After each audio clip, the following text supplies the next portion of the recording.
Welcome sa ating channel mga kaibigan, and yes, we are here with the 20K more or less PC build guide. So ito po ang ating 4350G with the A520M Pro 4 from ASROCK. So hindi na natin masyadong papahabain yung intro. Let's jump now to the benchmark and of course B-roll of how we put together all of these components. And syempre, feel free to subscribe for more videos like this. This video is brought to you by SCDKey, the best website that you may visit in terms of very affordable deals and best offer para sa application softwares, games, and yes, operating system. And there you are, you may check the Windows 10 Pro, and by using our promo code, ma-avail mo lang siya ng around $14.95 or 700 plus pesos. That's it mga kaibigan. Check the description below. May mga links po tayo dyan to go directly sa kanilang website. And yes, I want this video to be very short and simple. Medyo mapapahaba pa rin ng konti kasi ang dami kong gustong sabihin at the same time ipakita sa inyo. And of course, the time-lapse part of the usual PC build na ginagawa natin, tatanggalin din natin. Pero I will still show you how I put together all of the components while I'm stating why these are the components na ginamit po natin. Alright, so let's move on sa ating assembly part and pakinggan nyo po ang dahilan kung bakit ito po yung mga components na pinili ko. Unang-una mga kaibigan is of course the 4350G and the A520M motherboard. Yes, these are the components na pinili po natin dahil ito po yung mga latest. For the video to be still relevant until next year or the following years, it's better if we will just settle down kung ano yung pinakabago at pinaka-latest. Kasi kung pipiliin natin yung mga mas murang older components, then better check yung old PC build guide natin na 20K last year. Na hindi naman din ibig sabihin mga kaibigan na 20K PC build is 20K na siya until next year. Syempre pwedeng mag-depreciate yung value. So this might be better if I will call it 15K to 20K PC build. Pero not to give much misconception, baka sabihin clickbait yung video, I just go for the highest value na pwede mong mailabas or magastos if you will avail this as of now, November 2020. And then the second thing is you might ask me, why APU? Before, yes, if a budget yung setup, since there is no 3100 or 3300X sa AMD lineup, we will just settle down with the 3200G. Dahil yan din naman yung pinakamurang processor, kaya we just choose to get the 3200G. Even na RX 570 is kaya naman nating isabay na bilhin or GTX 1050 Ti. Pero syempre dahil na-release na po ang 3100 and 3300X lately or few months ago, then of course you will have now the reason na why settle with an APU if you will avail video card immediately as of the time of buying. Pero hindi ba talaga recommended ang APU processor? Yan po yung aalamin natin mamaya sa ating benchmark. We will clarify here also the power of Zen APUs kasi a lot of us are still have this kind of knowledge na parang kumbaga based dun sa mga naunang APU or budget APU of AMD. And I understand, I'm not telling you are wrong. Because with the Liano, Trinity, Cavalry, Richland, or previous generations na APU, is sobrang inferior talaga. And then, hindi maganda yung magiging upgrade path mo. Yes, I understand. You are also right. Pero not to spoil you with the benchmark, kasi mamaya I will show you how powerful is the Zen APUs.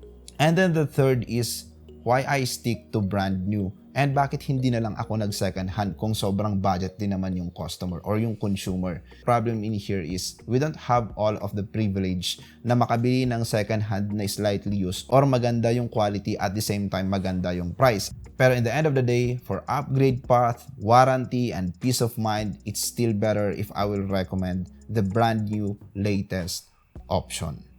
Alright, so ayun, tapos na ang ating PC build. Now let's jump on to the benchmark. Pero to make it a bit different again from the usual thing that we are doing na nagpapakita lang tayo ng mga graphs and gameplays, I want also to emphasize in here the 5 things that you should know when you build a budget setup like this 20K PC build. Alright, so number 1 is how powerful is this 4350G without the video card. Makikita natin sa ating benchmark graph that it can play or run those games, e-sport man yan like Dota 2 or GTA 5 AAA games, they are all playable with a very decent average FPS.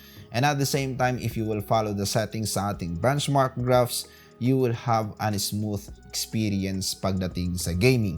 Yun nga lang mga kaibigan, of course, don't expect much because you are just using the integrated power or graphics ng isang Ryzen 3 processor. Alright, so benchmark won't lie, we have now seen how good is the integrated graphics. Pero with the price of 6,000 plus 6,900 over the Ryzen 3 3100 at 5,500 only, then ibig sabihin mas mahal po ito na processor.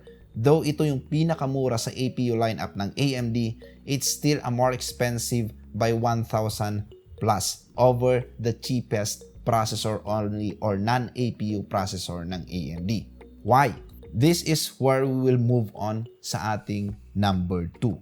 Ryzen APU processors are still a Ryzen processor with just added integrated graphics. Ibig sabihin, it is not the usual thing that we are always expecting na pag meron siyang video card or integrated graphics, mas poor performance siya kaysa dun sa counterpart. Unless of course, mas mataas yung budget mo at kaya mo na kaagad bumili ng video card. Then, look at the benchmark of Ryzen 3 3100 versus 4350G with an RX 5600 XT video card. Makikita nyo dyan that the gameplay of Dota 2 is running on par or almost sobrang dikit ng kanilang FPS. And if we will try to go for a AAA game like Gears Tactics, makikita nyo rin dyan that the FPS is really on par.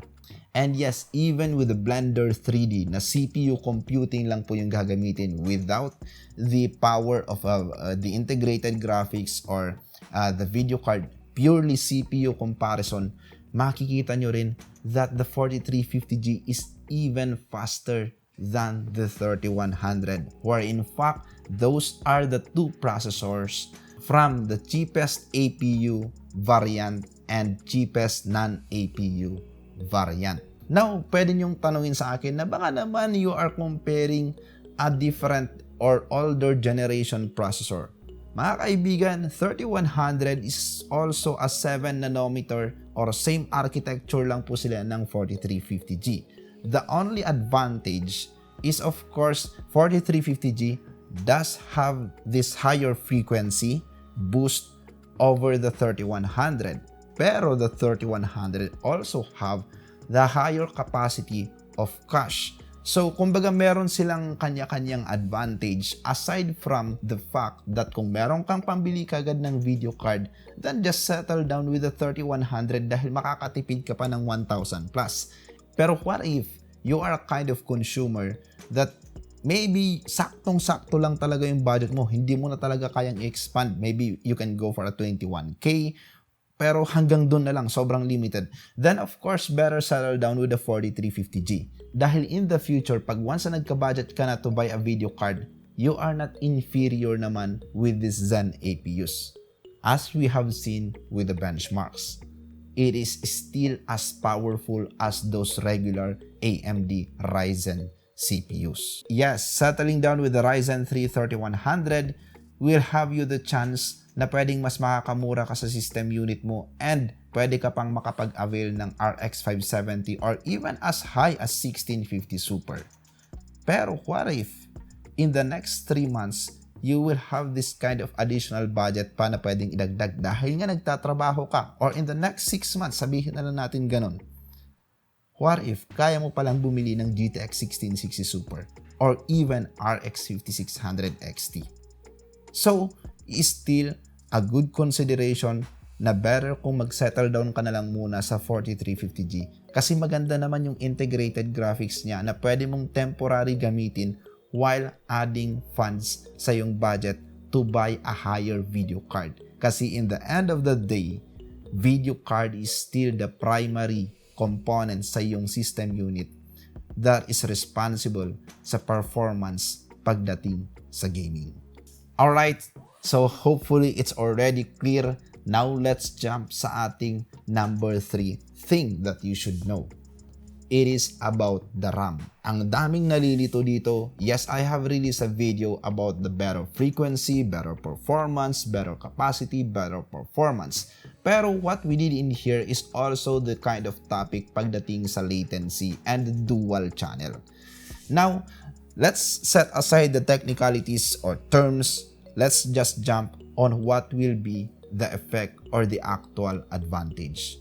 What we did is a simulation of a single stick 16GB at saka isang 2x8 16GB RAM naka-dual channel mode.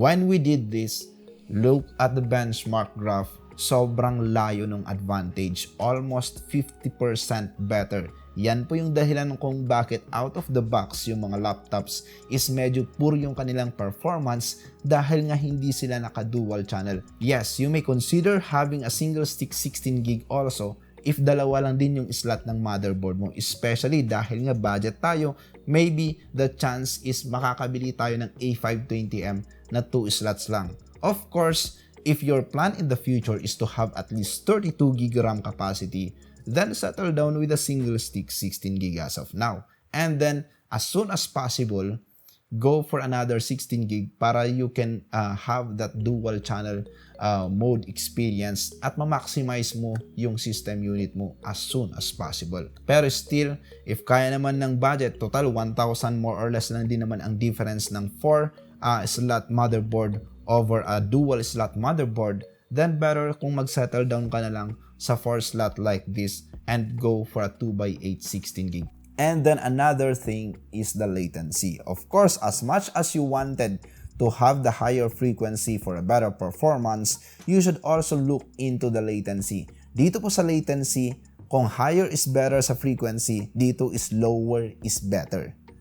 So, to understand it better, just look at the benchmark. We have here the CL16 3200 MHz, way lower frequency over the CL18 3600 MHz. That's 400 MHz difference.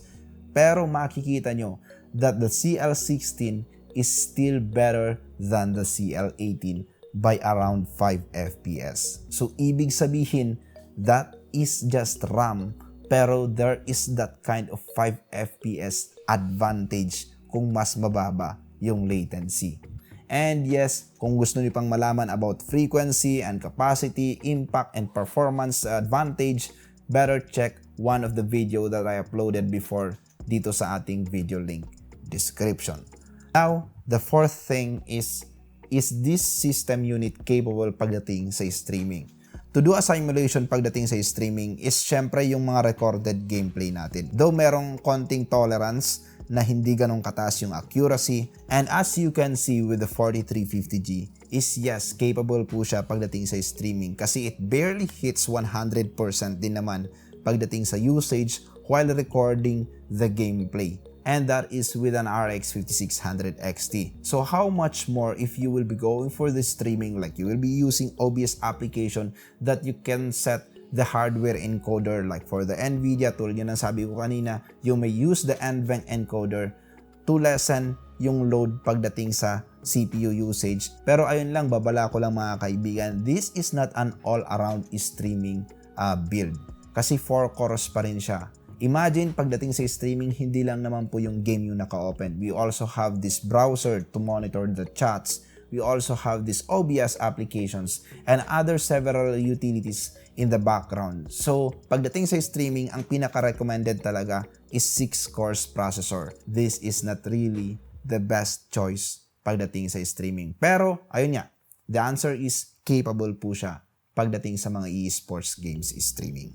And then lastly, of course, bukod sa mga main components, board, processor, and memory, we also have this chassis and a budget power supply. Pero tulad yun ang sinabi nila, huwag na huwag mong tipirin ang power supply. Pero syempre dahil budget build po nga tayo, medyo ibabagay din natin yung power supply na kukunin natin. And of course, to have you the proper guide, meron po tayong video link ulit sa ating description na pwede nyong sundan. And I use here the 80 plus FSP power supply. At least 80 plus certification po ang pipiliin yung power supply na 500 watts or kahit 450 watts, okay lang. Pero always take in a consideration din kung ano yung magiging video card mo in the future. So isama mo muna rin siya sa computation. And for this, I think I will be going as high as 5600 XT. Kaya I settle down with the 500 watts 80 plus certification.